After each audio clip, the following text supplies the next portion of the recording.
2차 시 이어서 합시다. 지난 시간에 소설이란 무엇인가를 일정하게 개념적으로 설명을 했었지요. 사실 소설은 이야기를 이야기하는 것이다 라고 설명을 했는데, 그것은 이야기를 이야기하는 것이다 라고 했을 때는 그 이야기하는 서술자의 문제를 매우 중요하게 생각하고 있기 때문에 그렇거든요.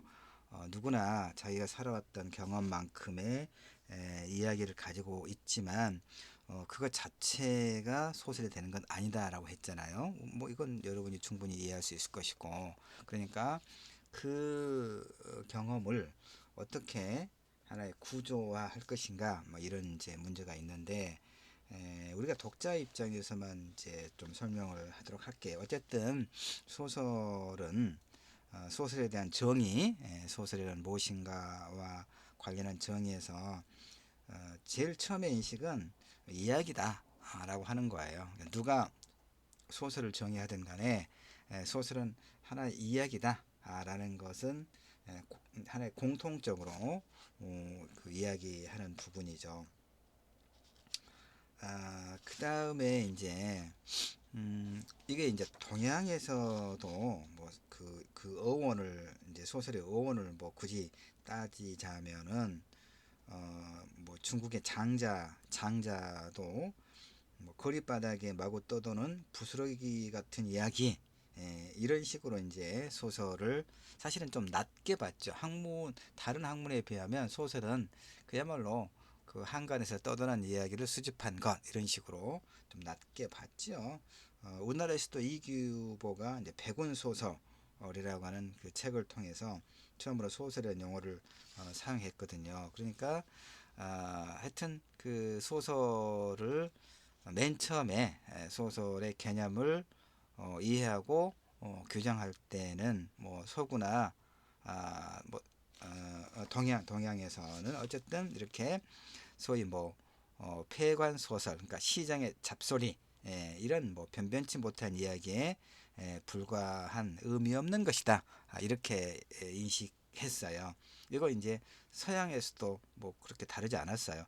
로맨스란 이야기를 여러분 알고 있죠? 로맨스. 그러니까 소설을 연애 혹은 모험의 이야기로 인식하고 있는 게 로맨스라고 하는 그런 용어를 통해서도 알 수 있거든요. 그 다음에 이제 되게 노벨, 그러니까 이제 그 영어로 소설을 크게 두 가지, 노벨과 픽션. 그러니까 노벨은 대체로 뭐 영국을 비롯한 유럽 쪽에서 노벨이라고 이야기합니다. 노벨, 그러니까 뭐 새롭다는 이제 의미와 함께 결국 뭐 인간에 대한 새로운 탐구다, 그런 표현이다, 이런 의미가 좀 들어 있거든요. 그리고 이제 허구라고 했을 때는 이건 미국에서 주로 많이 씁니다. 픽션, 허구. 이건 그야말로 거짓말로 꾸며진 세계다. 이런 의미를 이제 갖고 있는 거죠. 그래서 소설은 사실의 기록이 아니라 상상적인 세계를 허구화한다. 뭐 이런 이제 의미가 포함되어 있다고 볼 수 있어요. 그러니까 소설은 그 시대적 조건이나 상황에 따라서 개념이 좀 다르다고 볼 수 있죠. 음, 그러나 이제 그 1차 시에서 이야기했던 것처럼 소설은 인생에 대하여 꾸며진 환상적이며 사실적인 이야기다, 뭐 이렇게 볼 수 있겠어요. 자, 그러고 다시 우리 자료를 보면서 또 이야기를 할게요. 이 자료는 이제 2차 시와 3차 시 영상은 나눠서 이제 녹화를 할 거고, 자료는 2차 시와 3차 시는 이거 하나 같이 여러분에게 제공할 건데, 이것도 마찬가지로 1차 시에서 이야기했던 것처럼 내 책 이제 소설에 대하여에 들어있는 그 일부고, 소설 창작반 수강생들을 위한 강의록이다 라고 하는 것을 또 이해를 하면 좋겠어요. 이 2차 시와 3차 시의 경우도 8주차는 다 그렇게 지금 구성이 되어 있습니다. 그래서 지금 이제 서술 시점, 자, 서술 시점.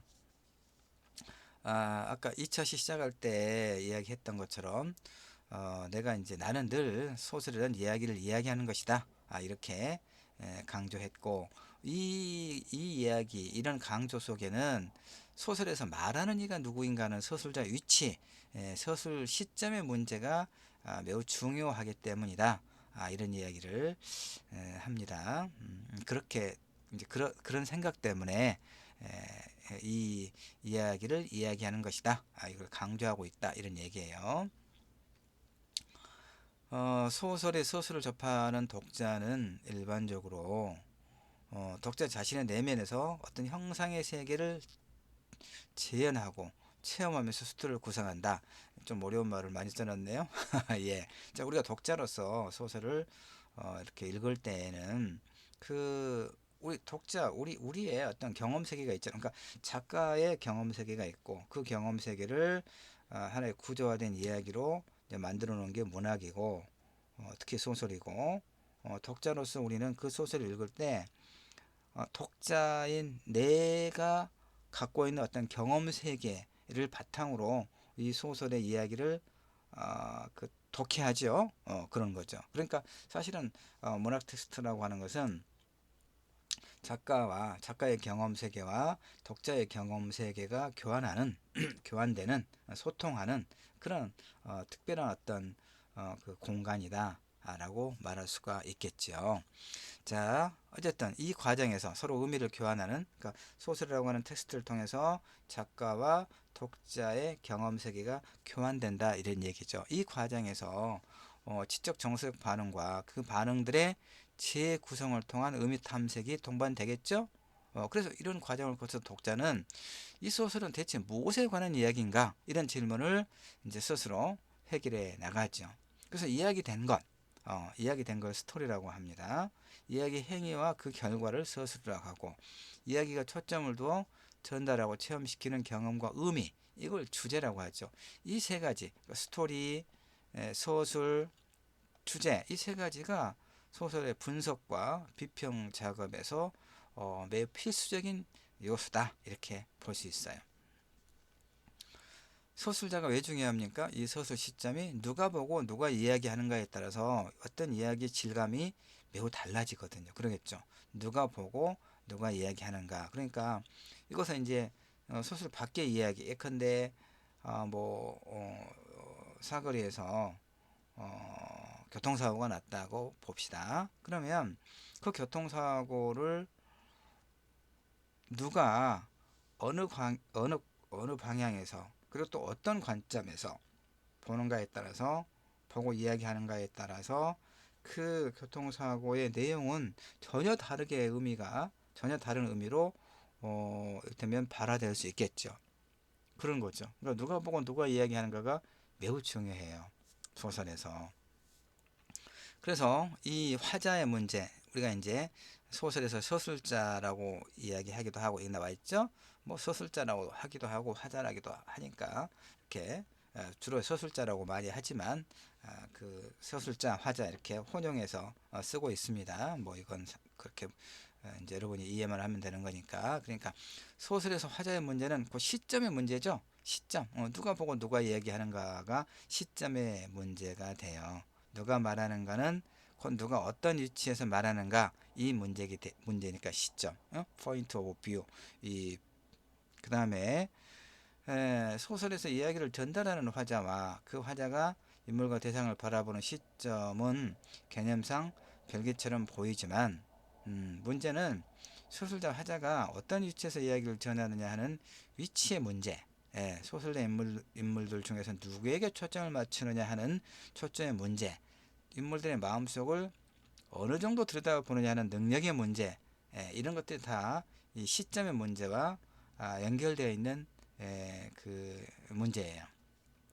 다시 말하지만 같은 사건이라도 이야기를 하는 사람에 따라 보고 듣고 느끼고 판단하는 것이 다르겠죠. 또 하나가 그 화자가 믿을 만한, 신뢰할 만한 인물인가 여부도 매우 중요하겠죠. 그러니까 이 시점은 인물과 플롯의 단순한 조합을 뛰어넘어 의미를 제공하고 독자에게 특정한 관점으로 사건을 대리 체험하게 하겠죠. 그래서 익숙한 이야기 구조를 좀 더 신선하게 바꾸는 장치다라고 말할 수 있어요. 그래서 이제 소설 창작의 경우에는 이 시점의 문제가 굉장히 중요한데 독자로서의 우리도 소설을 읽을 때 누가 어떤 위치에서 이야기를 하는가, 하는가 하는 이 시점의 문제를 눈여겨보면 또 그 소설을 깊이 있게 읽을 수 있는 하나의 그 관점을 우리가 갖게 되는 거죠.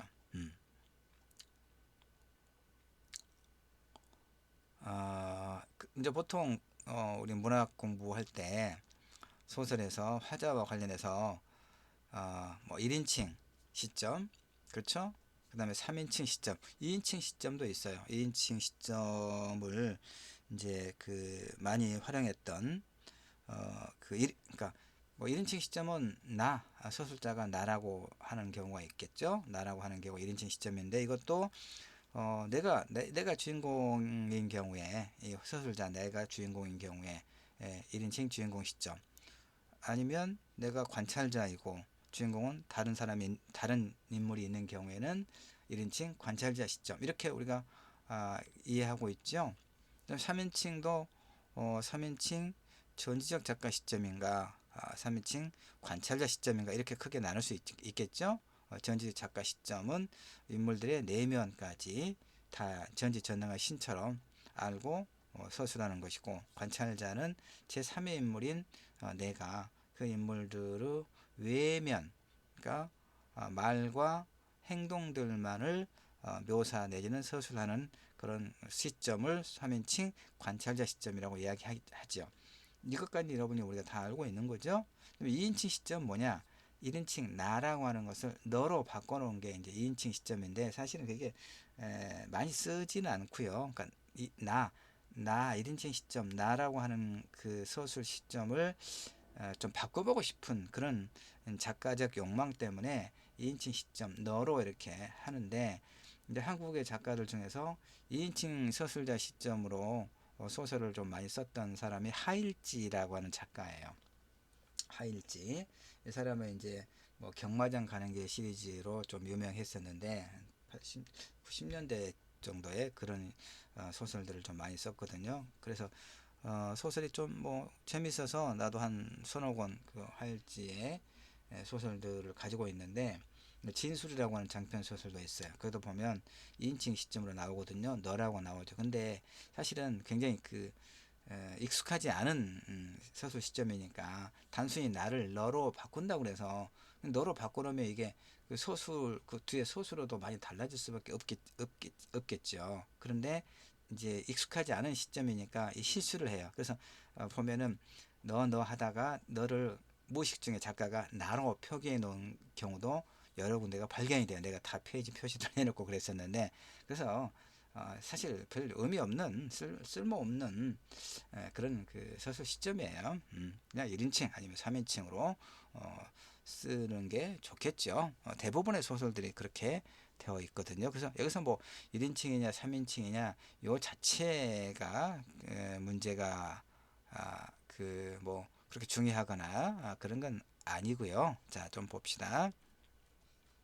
지금 여기 말했던 것이 이제 1인칭이냐 3인칭이냐 뭐 주인공이냐 관찰자냐 요 얘기를 했고요. 그 이제 이 시점과 관련한 가장 기본적인 이해가 앞에서 설명했던 부분이거든요. 그러니까 소설을 쓸 때는 사실은 그 이제 나이를 좀 드신 분들이 소설 창작반에 와서 소설 쓸 때 이 소설자 시점, 서술의 시점을 이렇게 좀 정확하게 이해하지 못해서 굉장히 사람을 괴롭게 하는 경우들이 덜어 있어. 왜냐하면 나는 그분들이 내는 소설을 또 읽고 꼼꼼하게 이렇게 정리를 해서 또 합평 때 설명을 해줘야 되니까 서술 시점의 어떤 혼란, 이를테면 1인칭 시점으로 되어 있는데 1인칭 시점의 경우에는 인물들의 어떤 내면 심리를 내가 모르잖아요. 그렇죠? 모르죠. 1인칭 주인공 시점, 내가 주인공이어서 내가 보고 듣고 누군가 갈등을 겪고 뭐 이런 이야기는 내 마음을 내가 알죠. 그러나 1인칭 관찰자 시점의 경우는 이제 중요 인물이 따로 있는 것이니까 내가 그 인물의 내면을 모르죠. 3인칭 전지 작가 시점이라면 모를까. 근데 1인칭 시점, 음, 그러니까 또 1인칭 예 하여튼 뭐 그런 1인칭 시점으로 썼는데 그 전지전능한 3인칭 관찰자 시점처럼 인물들의 그 내면이라든가 그 인물들의 과거사를 내가 어떻게 다 알고 있는 것처럼 진술하느냐 이런 문제가 좀 걸리거든요. 이제 그걸 기술적으로 잘 해결하는 문제가 있는데 일단 우리는 그걸 또 그 패스하지요. 자, 그 다음에 이제 시점은 뭐 그렇다 치고요. 요 얘기를 하고 있었습니다. 지금 그 소설을 이제 1인칭 소설을 굉장히 많이 써요 우리가. 어, 왜냐면 1인칭은 독자의 공감과 신뢰를 얻기에 좀 더 편한 선택이거든요. 1인칭 주인공 시점의 경우에 독자와의 정서적 거리가 가장 가깝기 때문에 그래요. 1인칭 주인공 시점에 그런 소설 시점에 소설을 우리가 독자가 읽으면 그 나라고 하는 그 주인공과 이 독자가 좀 정서적으로 일치되는 그런 어떤 효과가 있거든요. 그래서 그 나의 그 나 인물에 이 독자가 좀 몰입해서 그와 함께 그 인물과 함께 보고 듣고 느끼는 그리고 또 혹은 뭐 울거나 뭔가 슬프거나 기쁘거나 하는 이 어떤 감정의 변화 이런 상황에 그 인물과 함께 동행하는 경우가 많거든요. 그런데 이제 그 사실은 이게 일본의 우리 근대 문학이 일본으로부터 사실은 그 이식됐다라고 많이 이야기해요. 임화 같은 사람들은 또 아니다라고 이야기하기도 하고. 근데 사실 우리가 이 근대 문학으로서의 이 시나 소설은 서구에서 산업혁명 이후에 대두된 등장한 소위 이제 부르주아지들의 그런 세계, 세속의 세계로부터 발생한 게 이 근대 문학이에요. 우리는 근대 문학이 사실 일제강점기 한말에서부터 시작해서 그 역사적 비극적 상황 속에서 일본을 경유해서 이제 우리한테 들어온 것은 사실은 분명해요. 그렇기 때문에 일본의 영향을 많이 받았다는 얘기예요. 특히 일본은 사소설이라고 해서 그야말로 개인적인 그 일본의 소설은 나로 시작하는 1인칭 주인공 시점에 이런 사소설이 굉장히 많아요. 그 영향을 우리가 많이 받았다고 해서 이제 한국 문단에서도 그 이제 이런 1인칭 나로 시작하는 이 소설 시점의 소설자 시점에 대해서 굉장히 부정적으로 보는 이제 그런 그 뭐 평가도 좀 많이 있긴 해요. 어쨌든 뭐 1인칭 아니면 3인칭이죠. 1인칭. 근데 소설을 이제 그 소설을 시작할 때는 뭐 1인칭 주인공 시점의 경우가 가장 많더라. 그것이 어떤 장점을 가지고 있는가를 설명 내가 했어요. 이제 문제는 그 여기를 봐야겠군요. 작가인 나와 소설자인 나를 분리할 것이 필요하다. 소설을 쓸 때 작가 자신의 경험적 세계와 소설 내 인물의 경험 세계를 구분해야 한다. 이것도 아까 설명을 누누이 했었죠. 나이 든 사람들이 자신의 경험을 풀어넣는 것이 소설인 것처럼 잘못 이해하고 아무리 설명해도 그걸 잘 교정이 안 되는 경우가 아주 많더라. 이런 얘기 했었죠. 자, 여기까지 시점, 인물의 시점 이야기했습니다. 이제 인물의 성격을 좀 설명을 하죠. 한 편의 소설을 읽고 난 후에 여러분은 어떻든가요? 무엇이 가장 기억에 남던가요? 어, 한 편의 소설을 읽고 난 후 독자의 기억에 오래도록 남아있는 것은 많은 경우 인물이에요. 마담 보바리. 그 보바리 부인인가? 그렇게 그 번역돼서 이제 우리한테 소개된 소설 소설이 있죠. 그 어때요, 여러분? 읽어봤나요? 플로베르가 지은 보바리 부인. 예. 그 주인공 마담 보바리는 우리가 기억할 수 있는데 그 줄거리는 기억하나요? 저 재밌게 읽은 친구들은 기억할 수 있겠죠. 안나 카레리나는 러시아의 톨스토이가 지은 장편 소설이거든요. 굉장히 분량이 많아요. 나한테도 지금 문학세계사에서 번역해서 출판한 4권짜리 번역본이 있는데 한 권이 한 500페이지가 넘어서 그다음에 인물도 엄청나게 러시아는 하여튼 그 러시아 소설들은 인물이 엄청나게 많아. 이름도 긴데다가 이렇게 인물도 많아가지고 읽다가 내가 지쳐서 그만뒀어요. 그 인물의 그 구조도 이렇게 해가면서 이렇게 표시해가면서 그리다가 너무 지쳐가지고 말았는데 하여튼 안나 까리나 데미안, 젊은 베르테르의 슬픔에서 젊은 베르테르, 닥터즈버고, 라스콜리니코프, 이것도 이건 고리끼의 그 소설이죠. 이런 서구의 소설에서는 이제 이런 것처럼 주인공의 이름을 아예 소설 제목으로 정한 경우도 많죠. 그만큼 소설에서 인물이 차지하는 비중이 크다. 이걸 이야기해요. 왜냐하면 소설의 목적이 궁극적으로 인간성의 탐구에 있기 때문에 그래요. 인간 탐구. 소설의 궁극적 목적이 인간의 탐구에 있기 때문에 소설에서의 인물이 굉장히 중요하다 이런 얘기고, 우리가 한 편의 소설을 읽고 난 다음에 오래도록 기억에 남는 것은 무엇보다도 그 인물이다라고 하는 거죠.